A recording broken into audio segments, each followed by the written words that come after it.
This time, I'd like to introduce a discussion about the dangers of China from a different angle than what is currently being highlighted in Japan.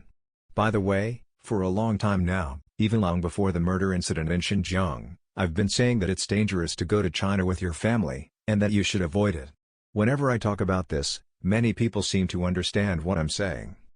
Even before incidents involving murder occurred, many Japanese people have been detained in China for extended periods without fully understanding the reasons. China claims these people were involved in espionage, but they never reveal what exactly was done. Even if some explanation comes out, it leaves you wondering, is this really enough to warrant being accused of spying and being detained for years? Furthermore, such explanations only come long after the person has been detained. For example, there was an incident where people conducting hot spring surveys were accused of espionage, but it's likely that the Chinese partner simply failed to obtain the necessary permits for conducting drilling surveys. It wasn't as if they were stealing state secrets. Yet, they were accused of spying, detained for a long time, and faced serious consequences. Many people, particularly those who have written in support of Taiwan's independence on blogs or social media, are deeply concerned.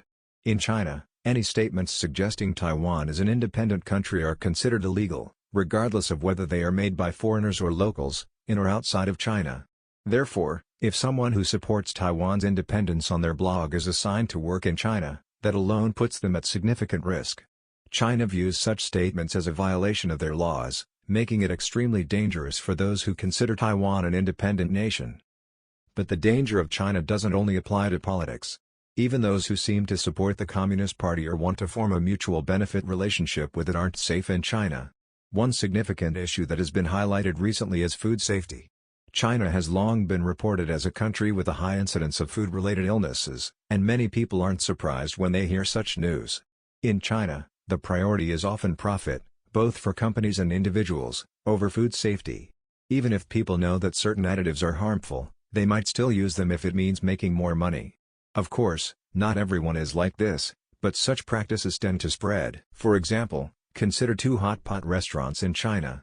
One might use regular ingredients to prepare its dishes, while the other might add harmful additives that make low-quality ingredients taste better or enhance the satisfaction from the food, thus increasing sales.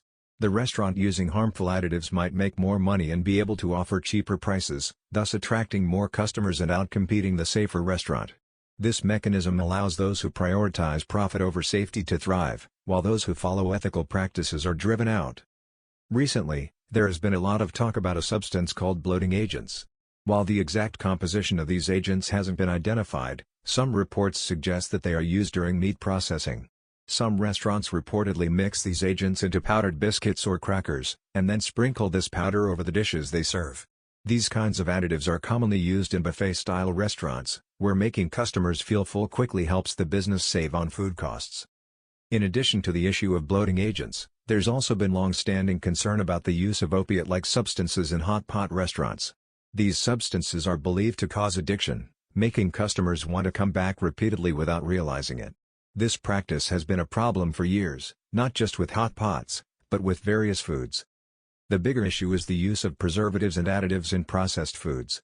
For instance, there's been a decline in the sales of mooncakes in China recently, and one reason could be the growing awareness of food safety concerns.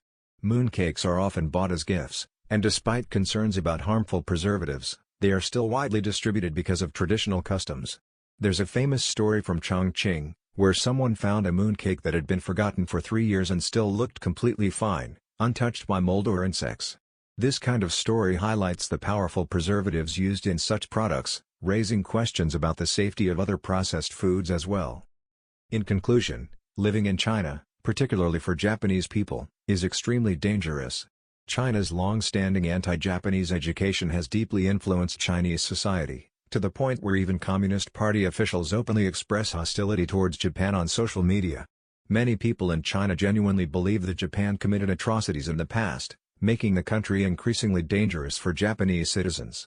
And it's not just political risks. China's competitive environment also leads to dangerous practices in food safety and other areas. Therefore, I believe it's risky to bring families to China, and I urge the Japanese government to issue stronger warnings about these dangers.